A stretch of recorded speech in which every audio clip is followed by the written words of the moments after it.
denial of arrest warrants makes it tougher for the prosecution to investigate a document leak involving the presidential office. The government moves forward with its smoking ban at all restaurants and coffee shops, regardless of size, starting January 1st. Culture also takes a main seat at the Korea-ASEAN Commemorative Summit underway in the southern port city of Busan. Hello and welcome to News Today on KBS World. It's Friday, December 12th. I'm Sean Lim in for Lou Cleary. A Seoul court has denied arrest warrants for two police officers charged with leaking the presidential document alleging President Park's former aide was meddling in state affairs. The move is expected to hinder the prosecutor's investigation into how the document was leaked. A Seoul court has dismissed arrest warrants requested by the prosecution for two police officers at the Seoul Metropolitan Police Agency. The court said that considering their crimes are not sufficiently ascertained, it's difficult to recognize the reason and need to detain the two at the present stage.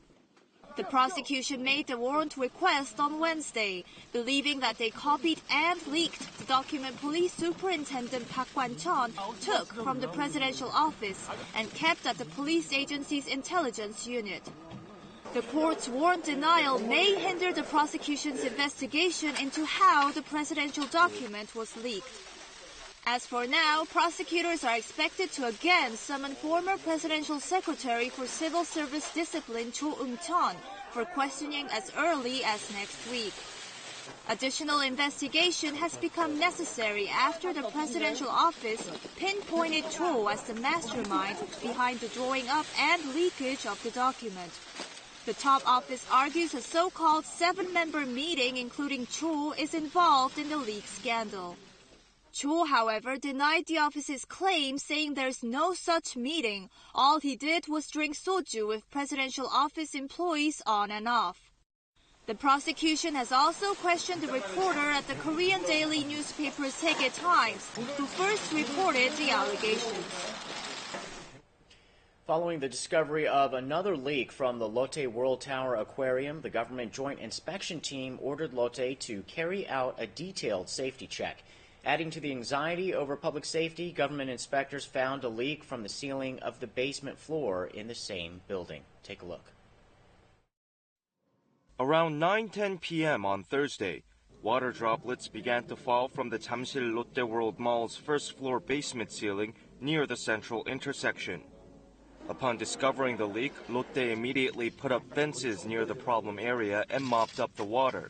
The leak was stopped after about 20 minutes. Lotte reported that the latest leak appears to have come from faulty pipes in the ceiling and that it is investigating the exact cause. Earlier in the day, a joint government inspection team had ordered the Lotte World Tower Aquarium to conduct a thorough safety check. The order followed the discovery of multiple leaks in the aquarium.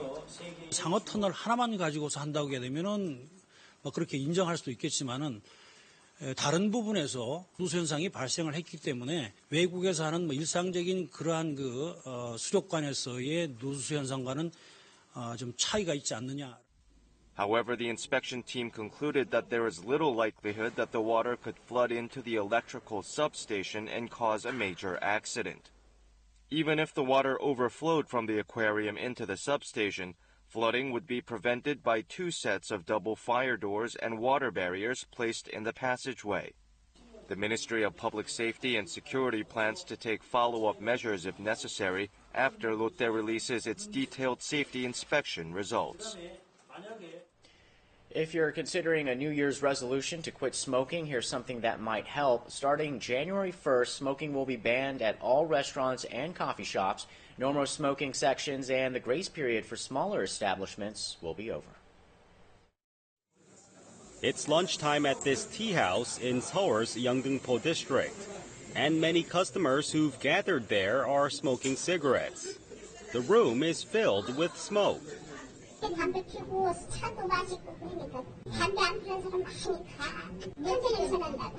Smoking will be completely banned at all cafes, bars, and restaurants starting January 1st.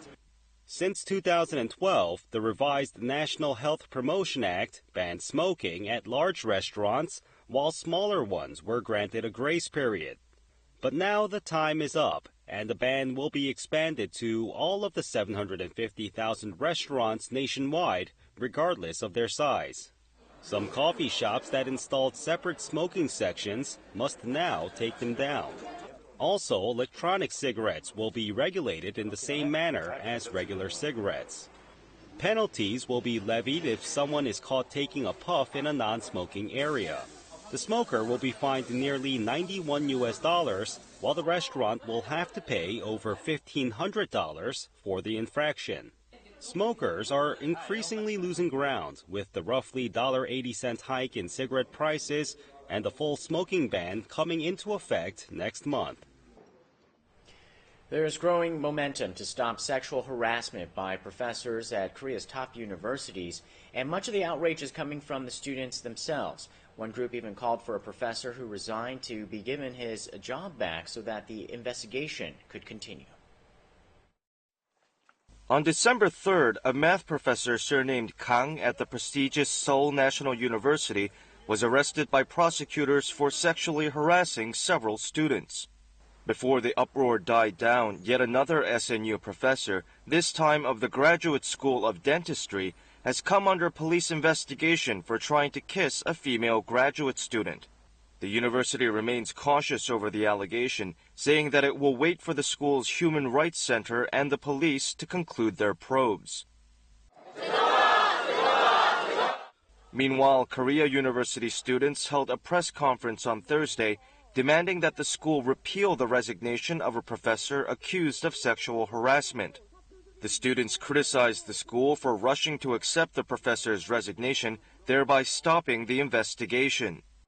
교회 학교는 이 사건을 제대로 해결하려 하기보다는 이 사건을 어떻게든 묻히게 하기 위해서 노력을 기울였다고 생각을 합니다. Chungang University in Seoul has become involved in a scandal recently for letting a professor continue teaching while being investigated for sexual harassment. The sexual misconduct of professors has become a problematic issue at numerous universities across the nation. Well, not all airline news these days is nuts. Together with UNICEF, another flagship Korean airliner has been gathering foreign coins donated by passengers. And over the past 20 years, they've raised over $9 million. Flight attendants have gathered after a long-distance flight. They're counting foreign coins they received from passengers. The table displays an array of bills and coins from around the world, including a banknote that amounts to as much as $90. 손님들께서 주시는 작은 금액이 한꺼번에 모이면 큰 금액이 되는 걸 보면서 항상 뜻깊게 생각하고 있습니다.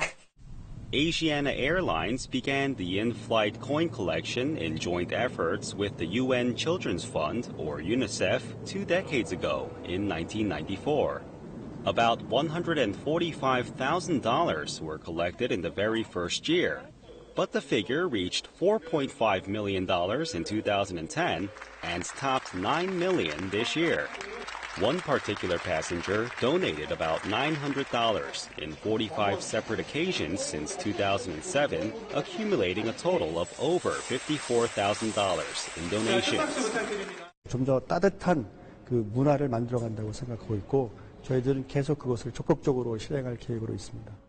The coins and bills collected by Asiana are handed to UNICEF on a weekly basis to be used as relief funds for disadvantaged children around the world.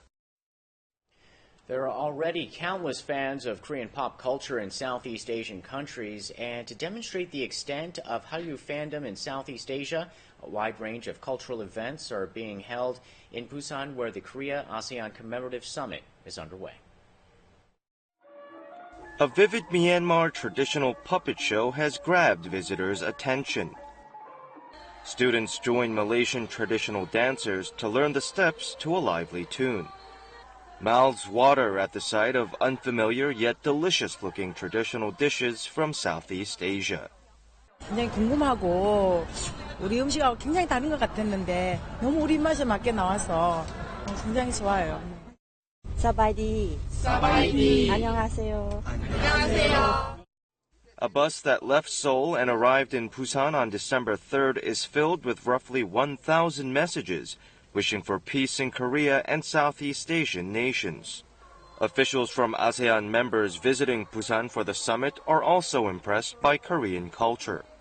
Very entertaining and also very impressive. I love it and I really respect the Korean culture. A showcase of outstanding broadcast content such as dramas and documentaries was held to promote harmony between Korea and ASEAN members. A wide variety of culture and arts programs that feature the distinctive histories and cultures of Southeast Asian nations is available for Korean and foreign visitors to enjoy. Excavation of the ancient Shilla Royal Palace Wolseong has begun in full swing. It's the first time for such an extensive investigation, which many hope will uncover a bounty of treasures and unravel the mystery of the Shilla Kingdom. The ancient Shilla Kingdom lasted for nearly 1,000 years under the reign of a single dynasty, leaving a rich cultural legacy. One of them is the royal palace Wolseong, which was named as such because of its shape, which is reminiscent of the moon. It was the center of Shilla's capital city of Gyeongju. The palace shared the rise and fall of the Shilla Kingdom and was burned to ashes during the Mongols' invasion in the Goryeo dynasty.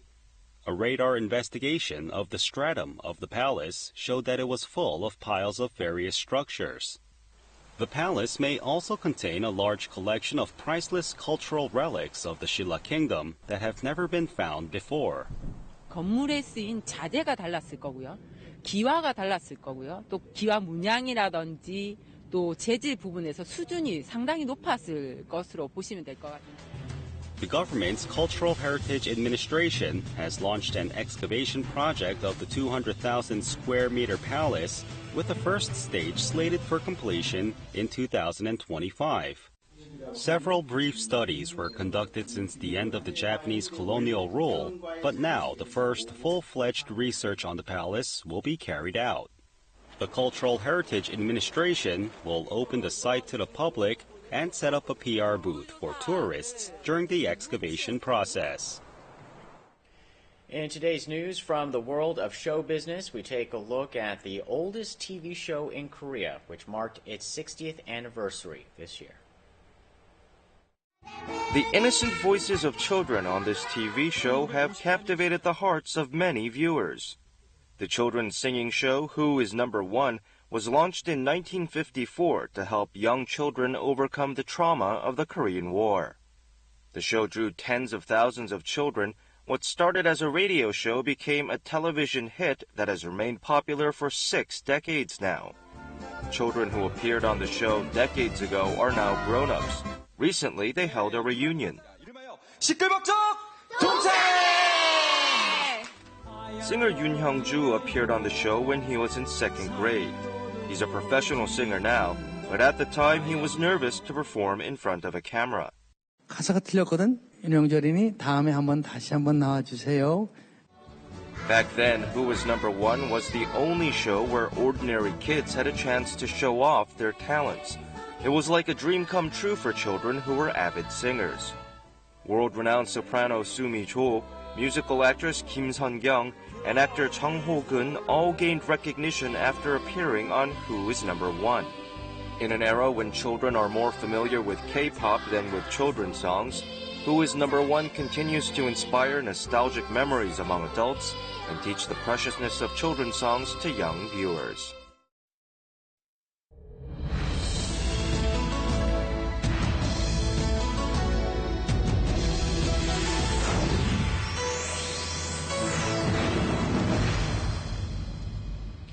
Coffee culture has become ubiquitous in Korea, and so have the number of coffee shops. To compete in this market and to keep taste buds entertained, there are ever more inventive cups of coffee. Today, let's discover some of the more exotic versions of this fragrant and addictive drink. A cup of hot coffee is most appreciated on a cold and windy afternoon like today. It would be even better if the coffee is something unusual and delicious. At this coffee shop, customers order something that is almost never offered in a cafe. 네, 불은 3개 주세요. 주세요. 구름 2개만 부탁드립니다. Their orders turn out to resemble large cotton candies. These are called the cotton candy coffee, the coffee topped with cotton candy. 커피 위에 구름을 올려드리는 거예요. It's also called cloud latte because the cotton candy resembles a cloud. The puffy edition is provided only for the lattes. 특별한 커피를 무엇을 해볼까 하다 커피에 들어가도 커피 맛을 해주지 않고 조금 달달하게 하지만 너무 달지 않은 그런 맛을 낼 수 있을 것 같아서 Customers can enjoy the cloud latte in any way they want. They can eat the sweet cotton candy first and ease the sweetness with bitter coffee, or melt the cotton candy right into the coffee. 커피 맛은 깔끔한데 솜사탕은 달아서 디저트 따로 안 시켜도 이것만 먹어도 될 것 같아요. A long line of people is waiting in front of this cafe even in the evening hours. 한 번도 상상하지도 못했던 그런 커피예요. What kind of coffee would defy your imagination? The white cream covering the top of this coffee is actually cheese.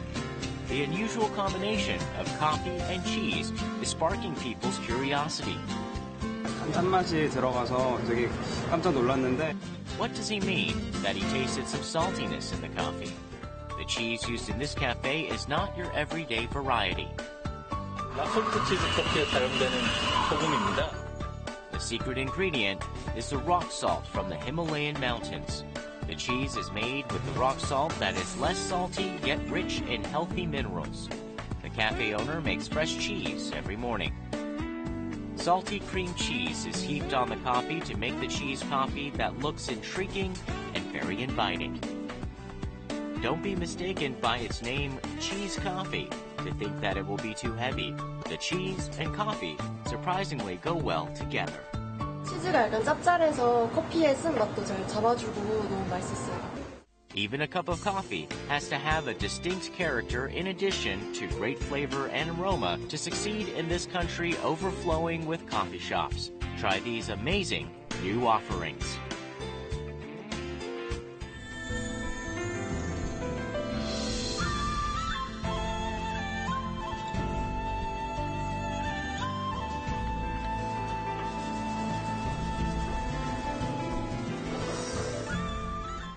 Now let's take a look at the markets followed by the world weather.